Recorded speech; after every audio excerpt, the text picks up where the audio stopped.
सुप्रभातम सामाजिक कालांश समस्त को स्वागत। आमे जानिछु केतेक जीव जल रे बास करते, आउ केतेक जीव स्थल रे बास करते एवं आउ केतेक जीव अछंती जो माने कि उभय जल और स्थल रे बास करते। जो माने जल रे बास करते सेमानंकु जलचर जीव कुहाजे एवं जो माने स्थल रे बास करते सेमानंकु स्थलचर जीव कुहाजे। जो माने उभय जल और स्थल रे बास करती सेमानंकु उभयचर जीव बोली कुहाजे। यह आम पूर्व जानिछु प्रथम श्रेणी रे।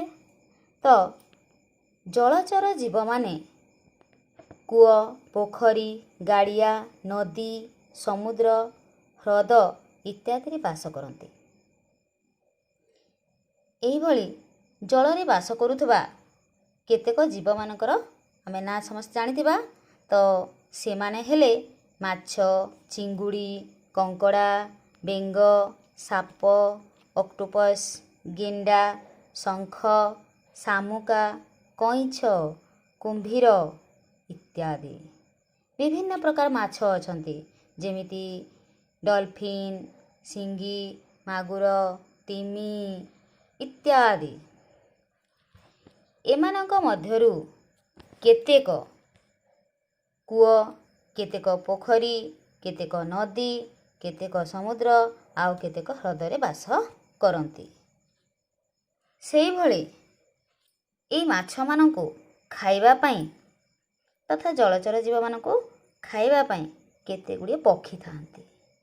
तो एमिति केतेक पक्षी अछंती जो माने कि माछ खांती।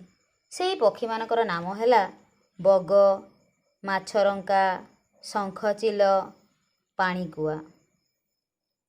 केतेक माछ अछंती जो माने कि कादुओ रे रहंती पंकरे रहंती।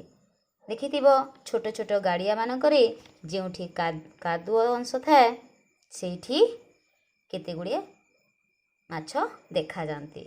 सेही माछ गुड़िक मध्यरे हेले कौ माछ रोही माछ शेउळ माछ बालिया माछ एमिति आहुरी केते माछ अछंती जेपरि कि सिंगी आउ मागुर। एमानंकर लंबा लंबा निश थाए आउ सेइथिरे सेमाने जदि फोड़ी देबे ताहेले जहाको भी फोड़ी देइथिबे ताकु ज्वर हेबो एवं सेई स्थानटी बहुत जोर रे बिंधा हबो सहिबा बहुत कष्टकर होई जिवो। आउ तमाने सब जानिथिबो ना सुनिथिबो आम ओडिसा रे चिलिका ह्रद अछि। चिलिकार ना समस्त सुनिथिबो ना। आउ सेई चिलिका ह्रद रे एते गुड़िए पक्षी आसंती आउ एका पाखरे सेई दुई कूलरे जो बसंती लक्ष लक्ष संख्यारे पक्षी देश विदेश रु आसीथांती। भिन्न भिन्न प्रकार पक्षी देखिबा को भारी सुंदर लागे। तो तेणु करी ए चिलिका को पक्षी अभयारण्य बोली कुहाजे काहेकि ना सेठारे पक्षी मानंकु मारिबा मना पक्षी मानंकु मारिबा निषेध अछि। तो चिलिका गोटे ह्रद आउ ताकू पक्षी अभयारण्य बोली कुहाजे। तो मैंने समस्ते नदी देखिथिबो नहीं। तो नदी सबू बही जाई केउठी मिसी थाए जानिछ तो समुद्र रे मिसी थाए। आउ नदी बही जाई समुद्र रो जेउ स्थान रे मिसी थाए सेई स्थान को मुहाण कुहाजे। गोटिए वाक्य रे कहिबाकू गले नदी समुद्र रे मिसिथिबा स्थान को मुहाण कुहाजे। एही नदी गुड़िक आमर अनेक काम रे लागि थांती।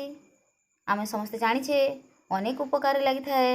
जेमिति आमे नदी रे गाधोई थाउ लुगापटा सफा करि थाउ नदीर जल को विशुद्ध करी पाइप जोगे पानीय जल रूपे आमे व्यवहार करि थाउ। माछ चिंगुड़ी कंकड़ा कईछ नदी रू धरि थाउ ଆଉ ତାକୁ ଆମେ ଖାଇଥାଉ ନାଇଁ। ଚାଷ ଜମିରେ ଯେତେବେଳେ ଜଳର ଆବଶ୍ୟକତା ହୁଏ ଆମେ ନଦୀରୁ ଜଳସେଚନ ମାଧ୍ୟମରେ ଚାଷ ଜମିରେ ସେଇ ପାଣିକୁ ଲଗାଇଥାଉ। ଆହୁରି ଜାଣିଛ ନା, ବିଦ୍ୟୁତ୍ ଉତ୍ପାଦନ କରିଥାଉ। ଆମେ ଯେଉଁ ଲାଇଟ୍ ଜଳୁଛି, ଫ୍ୟାନ୍ ଚଲୁଛି, ତାହା ଏଇ ଯେଉଁ ବିଦ୍ୟୁତ୍ ଏହା କେଉଁଠାରୁ ଆସୁଛି ଜାଣିଛ? ଏହା ନଦୀର ପାଣିରୁ ଆସୁଛି। ଆମେ ସମସ୍ତେ ହୀରାକୁଦ ନାଁ ଶୁଣିଥିବା।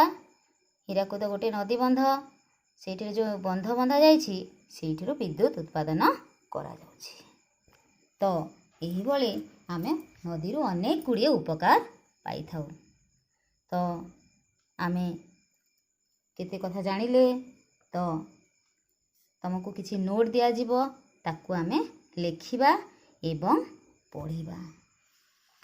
ଏବଂ ପଢ଼ି ସାରିଲା ପରେ ଆମେ ପୃଷ୍ଠା 23ର ନମ୍ବର 1ରୁ 5କୁ କରିବା। ନମ୍ବର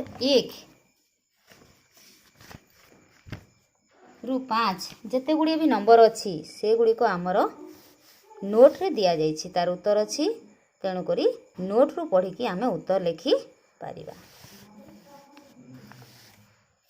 ଠିକ୍ ଅଛି, ଧନ୍ୟବାଦ।